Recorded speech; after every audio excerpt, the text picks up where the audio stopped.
and it's an absolute pleasure to introduce you to Bryn Wildish of Audient, who has been the UK market manager there for 5 years. And is a very exciting guest, and I'm sure you're all going to learn a lot, and I certainly am. So I'll stop talking, and I'll pass you on to the wonderful Bryn Wildish. Good evening. Well, good evening from London. Hope you're all well, wherever you may be. No, thank you for joining us. Cool. My pleasure. Looking forward to this. Definitely. Well, I'll let you crack on and leave you to it. Great. Thank you. Okay. So, as you know, the title of this is about the benefits, or how to get the benefits of a console while using an audio interface. Well, I suppose the first thing you've got to understand is, what are the benefits of a console? Obviously, besides the one knob per function, it's basically a way of routing things in and out of the console. And one of the things that's quite surprising when I started thinking about this was that the majority of the things that I'm going to talk about, you benefit from having more outputs rather than more inputs. Let me give you some examples of that. Right. For a start, with the console, and I'm going to call up a picture of ours in a second so you can see the master section. You have to have ways of accessing different sets of monitors. So you might want, for example, to have a little near field, a little, as we term a grot box, something, a little player or that you can route things into that's going to sound like a domestic system. So having the ability to switch between different sets of speakers and get a reference for how that will sound in more domestic environments, or if you're doing something that you want the loud bass from something bigger that you can't have all the time, then that's one of the main things that you'll get in the master section of the console. So there again, that's about outputs as opposed to inputs. Most of us these days are kind of, well, you see, I'm broadcasting to you from the end of my bed. We're all, especially in recent circumstances, in that kind of area. It's we are working from home. We are interacting with people from home, and we are having to condense ourselves down into smaller spaces. If we want to go and do drums, then yes, a console is going to be great for doing that. One of the huge benefits of having a large format console is that you can easily set up cue mixes and things like that, but we'll come on to that. We're probably getting a little bit ahead of ourselves. So let's start with the simplest part, which is the input. One of the things that you'll hear a lot of talk about is microphone preamps. Now, I can talk about hours and possibly 4 hours, I hope not to, but a good mic preamp, I always give the analogy with a mic preamp, that it's like a lens. If you imagine a lens on a projector, you're taking something small and you're making it large. And if that lens is not very pure, you're going to get distortions in the image. Now, sometimes those images that you see benefit from the distortions. You might want to, if you think of this in camera terms of a lens, smear Vaseline on the lens to get that kind of ethereal, romantic look. You might want to put filters over that, filters being a dual, visual filter as opposed to an audio filter. But when you're tracking, when you're recording, if you start doing that, you're going to make things very difficult for yourself further down the road. So a good, clean preamp will let you capture the sound. You can soon, as we will come on to, dirty things up further down. But if you have that wonderful thick valve saturation going on your lead vocal, you can't take it off. There's no way of getting rid of it. So capturing a clean take is I find, of the essence. There are things you can do. Now, let me give you an example. I'm going to refer to one of our interfaces, of course, which has the vast amount of these ins and outs on, the largest one in the range. Now, the interfaces we make in the ID range, they start from a basic 2-in, 2-out, but up through the 14, which has 6 outs. So does the ID22. The ID22 has the insert points. But with this one, it's got everything. So I can show you the back panel and point out to what I'm doing. So one of the things that you get on this and the ID22, for example, is the ability to have inserts. So you can see here, we've got a TRS send and return. I hope I got that the right way around. I can't read back to front. So that enables me to insert things like compressors as I'm recording. So that's one of the things you would do on a console. If I showed you up an image of ours, we've got selectable inserts on all the mic input paths, the line input paths, and the DAW return path. So you can put things that we also got across the master inputs and the groups. So you can insert your effects anywhere you want. And having something like that gives you a lot of flexibility to record with or without your compressor, or perhaps to even add it at mixdown, which we'll talk about in the routing stages. But one of my favorite tricks with mic preamps is, I'm sure you're all very aware of the ubiquitous Shure SM7B. And people talk about, can a mic preamp handle an SM7B? Because it's quite low output. Well, yeah, yes, our preamps will. But, you know, sometimes you might get a female vocal that's quite weak and you think, well, I could just do with a little nudge. So people say, buy a cloud lifter or something like that. Well, with ours, you don't kind of have to do this. And this is a trick that you can do on the consoles as well. If you can't get enough gain, if you're recording something really quiet, what you can do is kind of stack preamps up. So in this case, what I do is I plug my mic into input 1. If I've got an insert point, I can take that insert point and crosswire it into input 2. So I've got 2 gain settings. Now, that enables me to do some clever things. I can use that to add a little bit of grit and distortion if I wanted to, or just to bring the level up.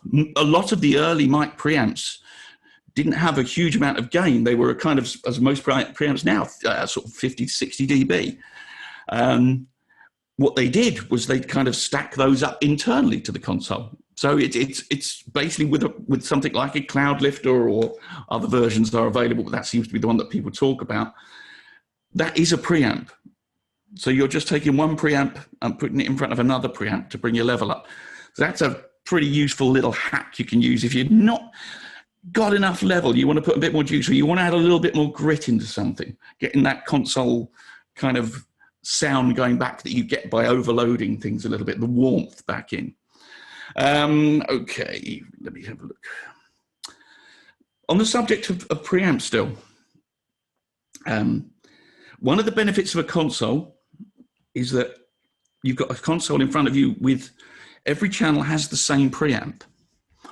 Now, we're all aware that you can buy lots of outboard esoteric preamps and things like that. And sometimes you may want one of those. You might find that 1073 sounds great on the lead vocal, but it might not sound brilliant on the kick drum, for example. So what you can do if you've got all the same preamps, the benefit of that is further down the line. I got told this by quite a renowned producer. And he said that when he couldn't be bothered one day in the middle of a session to plug in all his outboard, nice, esoteric £3,000 preamps and just use the console for tracking the band, he got a cohesive glue to the sound because everything was going through the same signal path. So by nature of having an audio interface, most of your things will go through those 2 or 4 inputs that you have.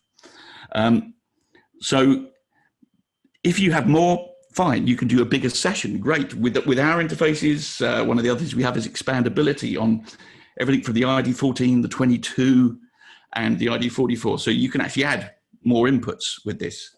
And, you know, all our interfaces, Audient interfaces, the Evo handle something slightly more different, but we use the same preamps in these as we do in our console. So you are going to absolutely get transferability between the sound is going to be the same across all our product lines, all our products there. The Evo, as I said, slightly different because we wanted to make those controllable with the smart gain feature. So if you think about this cohesiveness of having all these mic preamps in the console, if everything's going through the same preamp and is getting amplified in the same way, you're going to have a uniformity of sonics. Those sounds are going to sound the same and they're going to stick together better. We're getting to a ludicrous situation where we're putting different plugins and different mic preamps on all the channels, and then we're putting more plugins on the tail end to try and glue everything back together. If you just keep it simpler in the first place, and if you want something to stand out, then use something a little bit more esoteric, then you're going to make things easier for yourself further down the line. Okay, now, sorry, going through my notes. Setting up cues. Okay, if you think about the way a console evolved, what they were basically in the very first thing, and how adding more channels and more tracks on the tape machine, the ability when you got into a studio, the very first studios, it was very simple. You cut direct to disc pretty much. You kind of put up the mics, the sounds you got in the room, you do a couple of test runs, the band would all be rehearsed, you play. And when you move away from that and through the years, you find that people wanted to spend more time in the studio and experiment and set up these different cues. So you'd be playing along with the tape. So you had to find a way of monitoring from the tape and monitoring back what the musicians are doing and feeding it off to the various musicians. So I'm just going to flip over here and show you basically our control panel from our IDs. So let me just...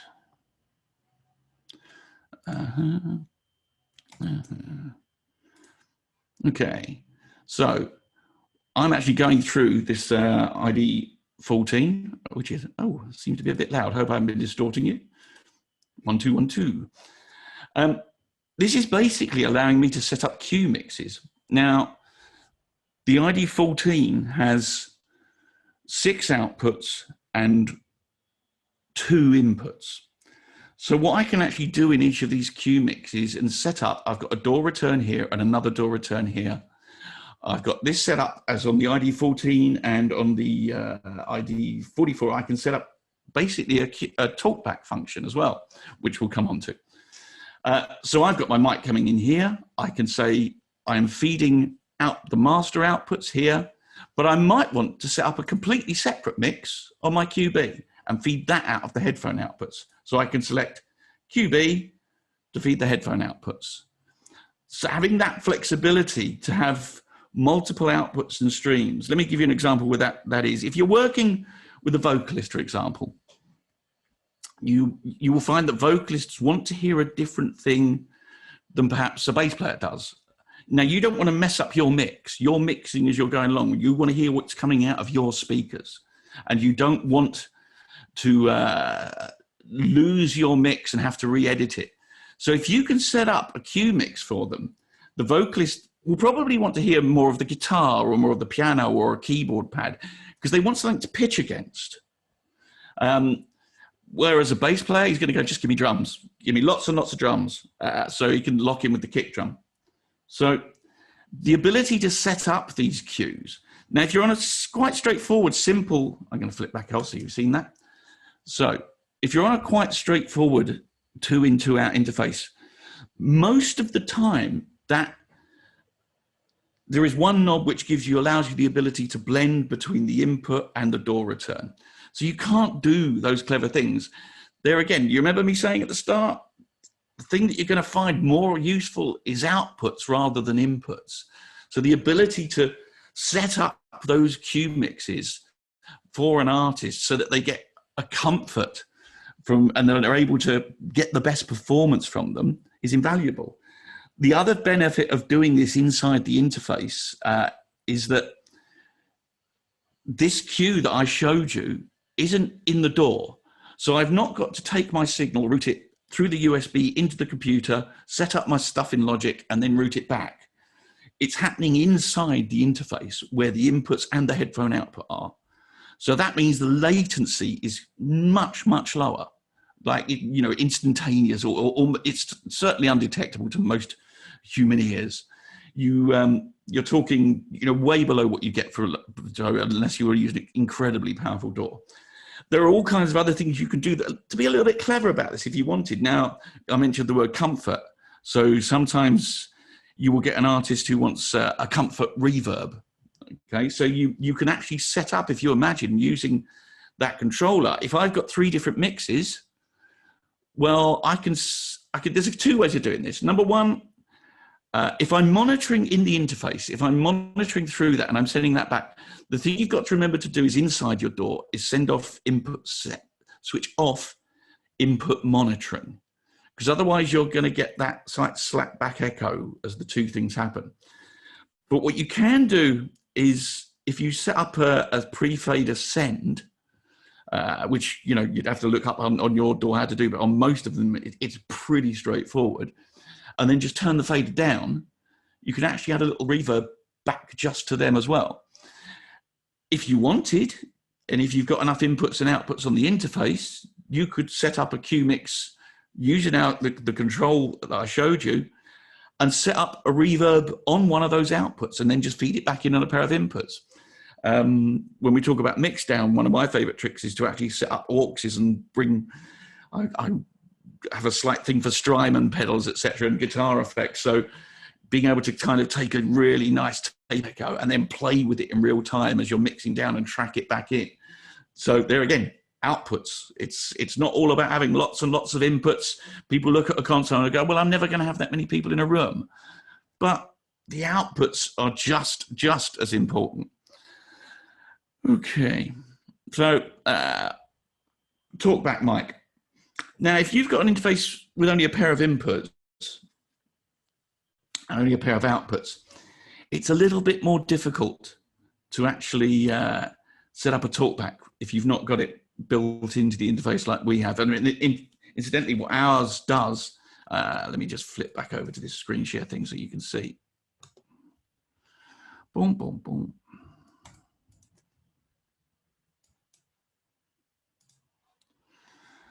Okay, so you can see here, I've got this switch physically on the interface, which I'm hitting, which is dimming the master, selecting the Talkback, and using the system mic in my, I've got a MacBook Pro, but I could be using an external USB mic, and I can actually route that out to the performers on either of these Q mixes. Now that's quite a clever and complex thing to do, and we can do that because we do this internal routing inside the interface digitally, as opposed to just being like an analog pan knob between inputs and outputs. If you're trying to mimic that, incidentally, and I mean, I'm doing this now from where I sit and do the majority of my production. I'm literally at the end of my bed, in my bedroom.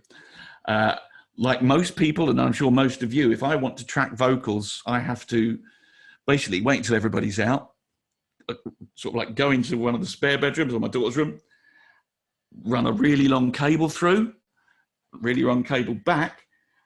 And so I've got isolation. That means I can sit here and listen to my speakers, and they can be in there and they can talk to me through the microphone, but I need to be able to give them guidance. I need to be able to say to them, okay, maybe lay off, don't go so loud there until the second chorus or something like that, or just you come in a beat late on 5. So, long headphone cable, great stuff. Long mic cable, run it in.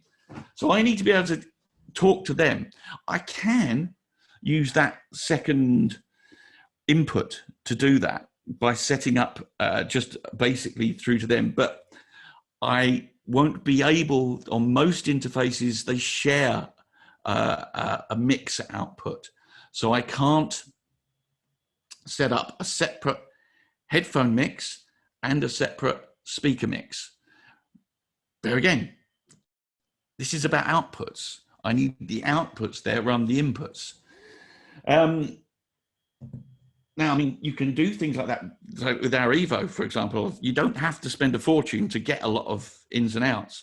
So the Evo here, if you look, 4 ins, 4 outs. That's going to do the job. You're going to be able to set up some basic cues in there so that you can feed them one thing on the headphones and hear another thing in the speakers yourself.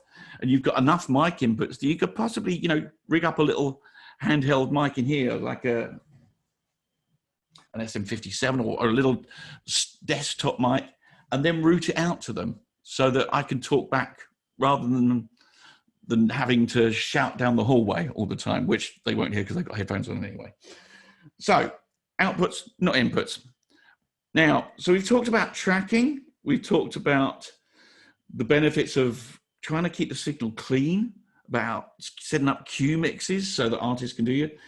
So then you come on to the mix down. Now, this is another area where the outputs, again, are going to be just as more so important than the inputs, because when you think about it, you're not really going to need all those inputs. You've done the tracking, you're mixing, so you don't need them. But it's still nice to be able to take a separate mix. As I say, I could take, with the Evo, I could have my main set of monitors coming off 1 and 2, okay? And I could actually set up in my DAW outputs 3 and 4 to be 2 mono sends, and then have 2 stereo returns. So I can start messing around by adding external effects, bringing them in at that final thing. You know, using my favorite pieces of output. I might have a really nice, well, reverb pedal or an output rack. So there's things that I can do with those extra outputs. But funny enough, one of my favorite things is one of the simplest things. I've had this box for a number of years, which is, there you go. Basically, it's an attenuator. All it does is I feed line level into here, and I take mic level out of there. So that enables me to take a line out and feed it back into the mic preamps. Just by even doing that, you're going to add some analog warmth. Now, people talk about bus mixers or, you know, external mixing. I think the benefits of the actual mixing outside the box, the kind of idea of having lots and lots of separate outputs being summed, are not so great. They are very, very hard to hear. But what does make a lot of sense is, if you know the way an analog mixer works, is basically it's like a resistor network. You are bringing all those levels down quite quiet. And then at the end of that signal, you have an amplifier to bring it back up to line level. The famous one of these is like the Siemens or the Telefunken V72. And then, you know, that is just basically, people started using that as a mic preamp as well. And a lot of the Neve stuff, they had these model names, which were basically the line amps gave you a certain amount of gain, and they put 2 of them together to get the mic preamp, to get you that extra amount of gain. So going out of the gigs, sometimes just setting up in your DAW an effects loop out and back in can give you a little bit of color. Now you can, of course, get quite fancy with that. You can kind of put in external compressors and EQs and nice fancy things in the way, but just the act of going back through a preamp sometimes can make an astounding amount of difference. The nice thing is about our preamps is that you don't need this, okay? This, if I want to bring stuff into a mic input, on our mic preamps, on the Audient stuff, when you come in to this center, get that in focus, the combi jack, when you come into the line input, you are not coming in after the mic preamp. We actually, and this is the same on the consoles and all the ID products, we are attenuating that level down by 10 dB and then feeding it into the mic preamp. So you can literally get a pair of TRS cables and loop the outputs on your inputs on a 44 or a 14 or an ID22. You can't quite do this on an ID4 because the 2 inputs are different, but you can get that coloration just with a pair of cables. So let me just see, I think, making sure my camera's not gone off. There we go.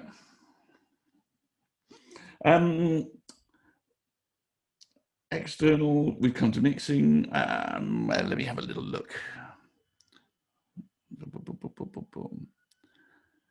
I think that's probably the majority of what I wanted to cover, discussed in most ways. If anyone's got any questions, please feel free to put them in the chat. Bryn, thank you so much for that. It's I feel like I've learned a lot, and I'm sure everyone else has here as well. And it's really great to know that sort of no matter whether you're a professional or a novice, that these great sounds of an analog desk and a larger console are achievable through a few tips and tricks that you've told us about. And I think we're all trying to achieve the best sound that we can, no matter our setup. So it's very interesting to learn things about that. One of the questions we've had through here is, what is the difference between the ID4 and the ID14? Right. Okay. The ID14 has 2 mic preamps. The ID4 only has 1. It'll record 2 things simultaneously. It has a DI input and it has a mic input.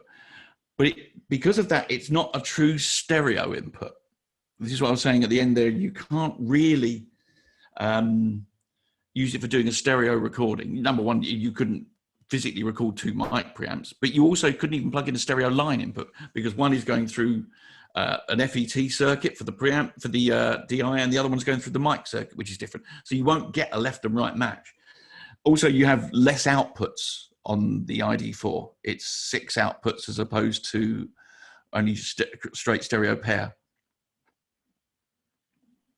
Brilliant. I hope that answers the question. Obviously, a lot of people have been at home live streaming and things like that. And I guess loopback and things are so useful in that kind of setting. Yeah. And I imagine that's influencing a lot of the decisions that are being made on new interfaces and new designs with things.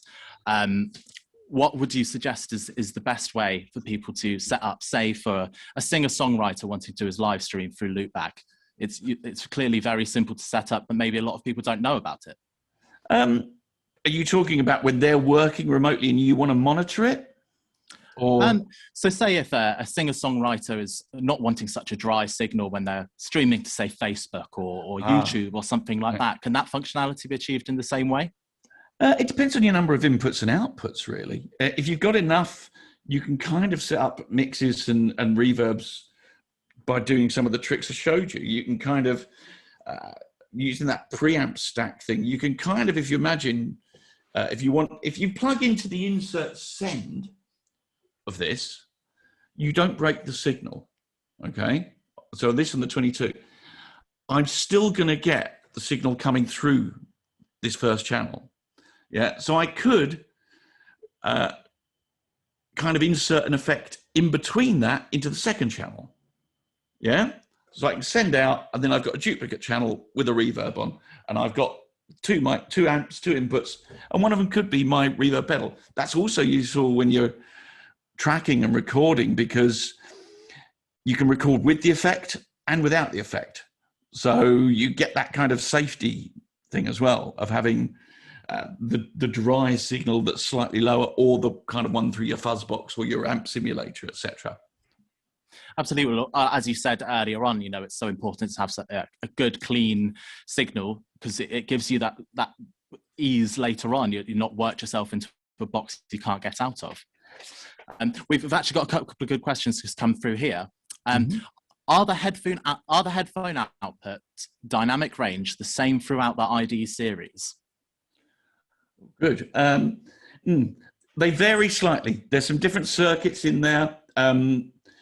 For example, the ID14 Mark II, we wanted to make it, one of the big issues people had with the original one was that you needed to use an external power supply.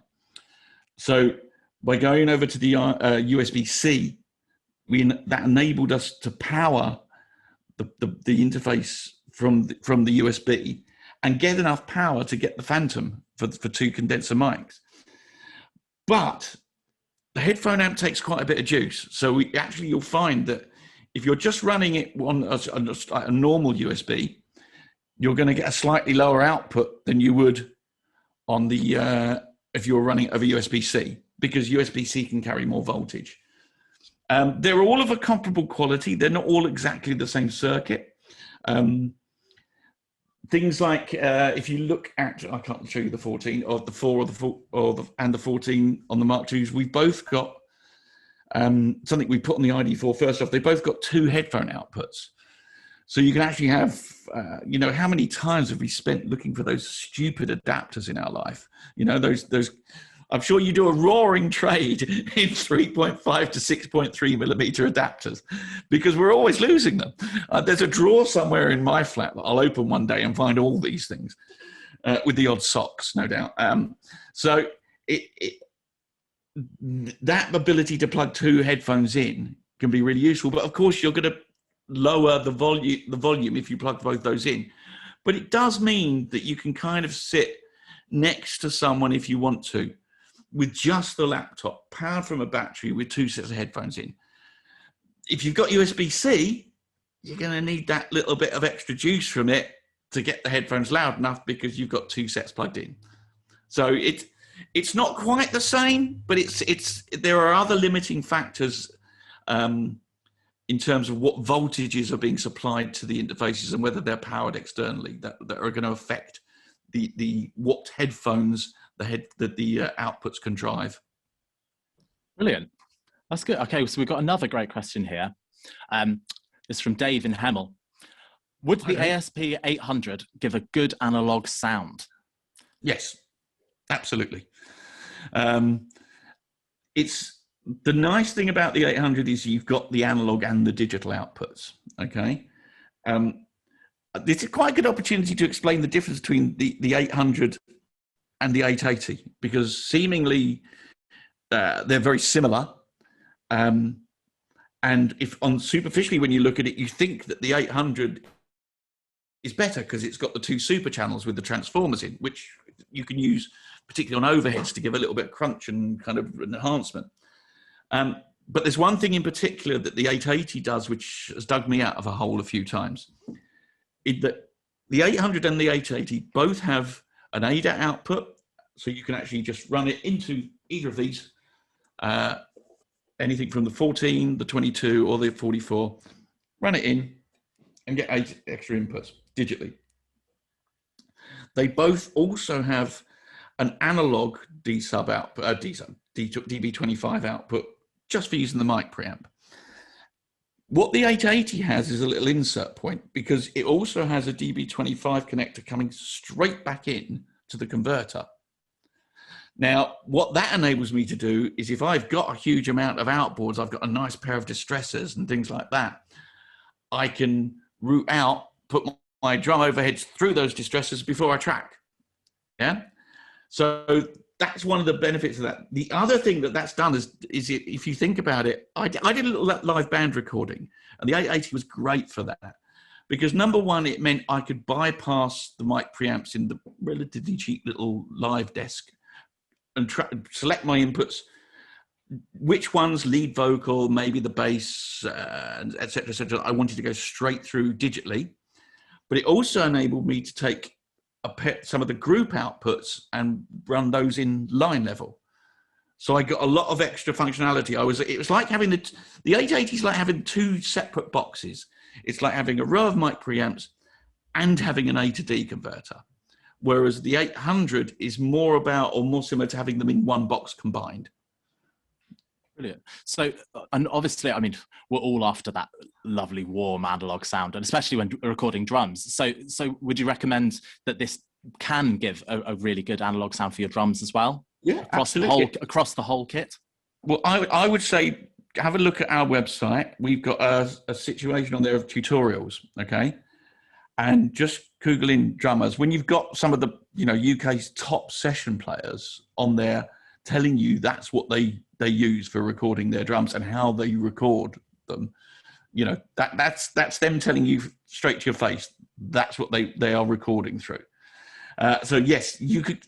The thing that's great about our preamps is they're proper Class A. They're discrete components. Pretty much everybody in their kind of uses the same kind of little chips, the same little op amps and things to get that sound. But we use discrete components that are all carefully matched, etc.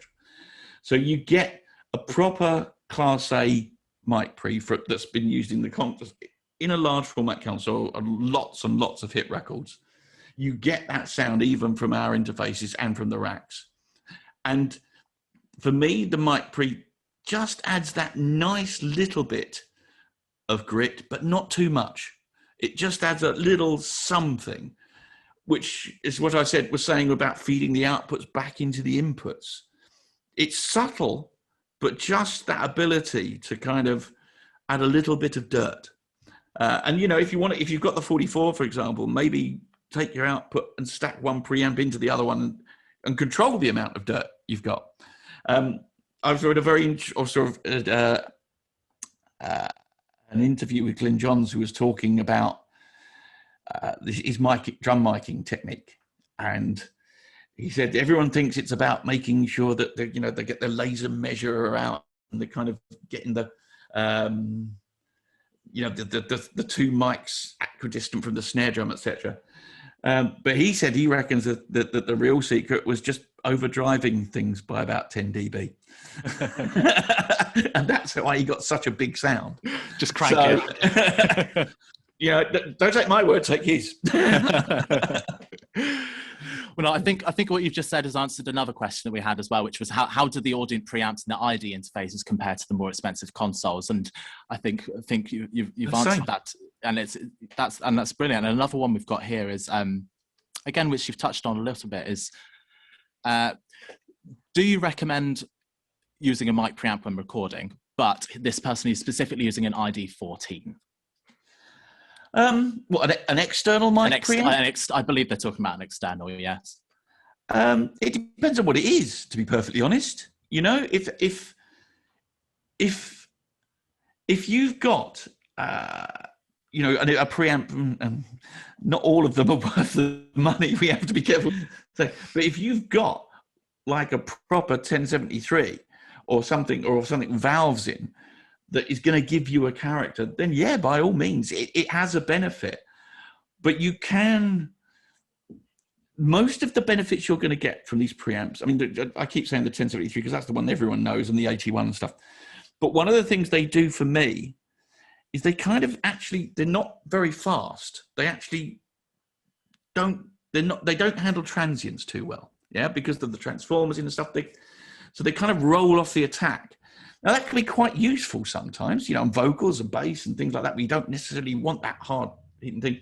And surprisingly, it's quite useful on overheads, because you don't want, because the overheads are a little bit further away, you don't want that double transient kind of thing. So they can just roll it off a little bit and stop it rattling, shall we say. So the thing I'd say is you can't take it off. That's my problem with it. If you've tracked with that and you've overloaded it and you've got what you think is a great sound and you give it to someone to mix and they're saying, great, have you got one without that distortion on the vocal? You're screwed. You really are. That's it. I think with all of us that have recorded at some point have all been there in that situation. We think, oh, I wish I hadn't done it that way. But so you would recommend that the cleaner the possible and that is always best.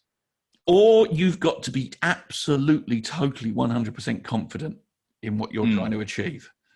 Absolutely. And it's very hard these days. I speak to a lot of mix engineers who say, well, I got a track through and it had 9 different snare drums on and the producer couldn't decide which one to use. I said, well, that's not my job. You give me a snare drum and I'll mix it.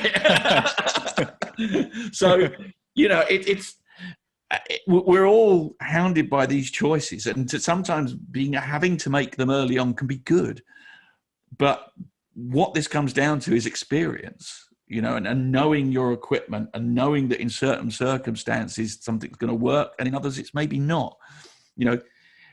When you've got a world famous vocalist coming in for a session and you've got a cupboard and you're in Abbey Road and you've got a cupboard full of mics, you're not going to get that singer. So hang on while I put up 9 microphones. I want you to sing the song into each of them and then we're going to pick the best take. That's not going to happen. You've got to know your stuff. You've got to be there and go, I know that on this singer, I'm going to use a ribbon or I'm going to use a U47 because it's going to suit their voice. And that's the experience. And that's, unfortunately, there's no substitution for just going and doing this. We can all sit here and give people the benefit of what we've gathered over the years, but you just got to go and do it. And the more you do it, the more confident and competent you will be in those decisions you make. That's it. I think you can't teach experience, and it's you know, you can have all the great gear in the world, but sometimes it's trial and error and finding what works for you as well. I guess there's no right and wrong, is there? But Yep. if you've got a good signal going in the first place, it does give you a lot more flexibility in the long term, doesn't it? Yeah, it does. And I mean, you know, I came through the digital revolution, shall we say. You know, when I first started recording things, it was tape, and tape was relatively forgiving. You know, I've had instances where you've recorded on a badly aligned tape machine and gone to another studio and it's basically been junk. You can't get into playback on anything, but those things. But then we kind of went through, and this goes back to the console design actually. When Dave did and started Audient, it was kind of around that time in the kind of mid-90s and things where you had digital recording starting to come through, but it was all 16-bit. You had the ADATs and the DA88s. If anyone here doesn't remember what an actual ADAT is, and I'm not talking about the thing that's outlived it, which is the optical protocol, it was basically a way of recording 8 tracks of digital 16-bit digital audio to a video cassette. And they were horrendous things. But it was relatively inexpensive. Yeah. Gosh, I seem to remember them being at one point around £1,000 for 8 tracks of digital recording. Ha ha! I can hear them. I can hear people laughing from here, you know. But that's what it used to cost us. And people would literally say, "Well, I bought 4 of them, and they had 32 tracks." But what that meant was that it was showing up the deficiencies. Although it was 16-bit, it was showing up the deficiencies in the consoles that people had, because suddenly you weren't battling the noise floor of the tape, the analog tape. You weren't battling the distortion of that. You were listening to kind of CD quality audio going in and out. So one of the things Dave did and was convinced of was that he could build an analog console and the console does go up to that 50K kind of audio bandwidth, you know. He was convinced that he could build an analog console using modern manufacturing methods that was as affordable to match in with those kind of products that were coming out, which he did very successfully. And bar a kind of refresh about 4 or 5 years ago, it's the same thing. The majority of the circuit boards inside it are the same. We've not had to change a lot. It's all been minor requests from people, things like a foot switch for the Talkback mic. You know, it's not exactly a kind of complete rewrite. So 25 years on, we're still basically got that product that he designed. Absolutely. Well, that's what's got Audient being where they are today, isn't it? There's the quality from the off has carried on. Well, I think we've got time for just about one more question, which I'll pick here before we move on to the sort of final segment of this webinar. But so on the ID44, the DI input, were those designed specifically with guitar in mind, or would you recommend them being quite flexible across the board? I think they're pretty flexible. It's quite good fun to sometimes, there again, experiment a little bit and see what you can plug in. Basically, they're a high impedance input, but they use FETs, which are field effect transistors. And what those do is they distort nicely. The nice thing about valves and stuff is they kind of, you feed a square wave in, they kind of roll off that leading edge of the waveform, and that sounds nice to us. I put it this way, right? Here's something I prepared earlier. I always had with my output box this. Okay, this has been around with me for years, done gigs and loads of sessions, and I'm predominantly a bass player. Okay, that was my first instrument. I play guitar, and that is a passive DI box. And on the majority of audio interfaces I used before, when I took the job, they sent me all these things, said, have a play, see what you think. I put that away and very rarely use it anymore because the DIs in this sound so good. Yeah, they really do add a certain thickness and warmth to the sound. It's a little bit, it's not an overpowering character, but it just reacts the way that a guitar amp would do. I'm going to show you one more thing. It's brilliant. I like this. It's like show and tell. Yeah, exactly. So this is a spring reverb tank. Okay. Now, with these spring reverb tanks, you have there a model number. Okay. And that is about how many springs there are in it, have the length of the springs, and that's how they get to this model number. that's not in a box. And everyone talks about, oh, you have the right drivers and all that kind of stuff.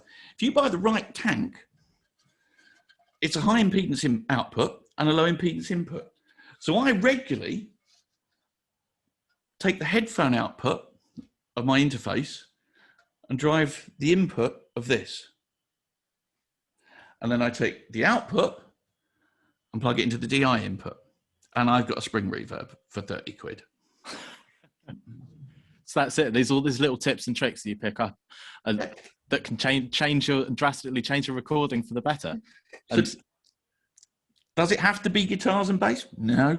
That's what it's there for. But, you know, but the other thing is outputs. Now, there's a little box that's quite handy. There's a few of them. You've seen about reampers by various people. I think Art do one as well.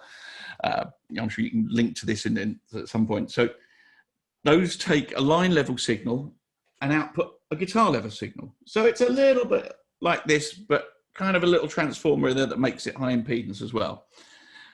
We did a video with Pro Tools Expert, which is online, which is, we did a sort of 3-day session on the console. And one of my favorite things to do is mess around with pedals. Okay. And of course, when people talk about an output level, most pedals will quite happily accept quite a high input. The Strymons in particular go virtually up to line level. The digital ones you've got to be a bit careful with. But because we're now working in the 24-bit audio, or possibly more in some cases, every bit is basically 6 decibels. So you can quite happily turn down the output if you've got enough output. We're back to my thing about outputs, not inputs here. You can turn down an output quite a long way to feed it into a guitar pedal. And you don't have to worry so much about that. If you were going back into a guitar amp, a valve amp, then yes, you want to have that proper impedance match thing that we're reamping. But going into a pedal, it's not so important. But coming back out the pedal, yeah, go into the DI input. Yeah, it gives you that little bit of more warmth and stuff. So yeah, there's all kinds of little bits and pieces you can use. And all a console is, for me, is a big routing box, okay? And the benefit of working on a console for me is that I can just patch anything where I want it to be. If I've got the patch bay and I've got all the right accessibility on the console, you can do that. And if you've got the right ins and outs on your interface, you can do it too. I think the ID14 is a great it gets you most of the way there by having those 6 outputs. I can set up a separate headphone mix on a pair of the outputs for a performer and still switch between 2 sets of monitors if I wish. Yeah. Or I can set up a mix down and have 2 outputs going out and coming back in.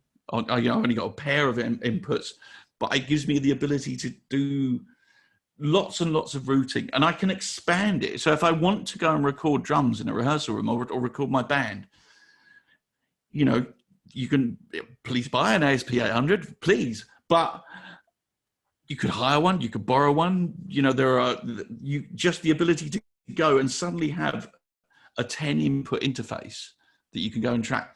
And then you've got more inputs that you can route the outputs to, you know, so you can actually kind of feed back in and do even more stuff. The ASP800s, you remember I said about going back into the inputs?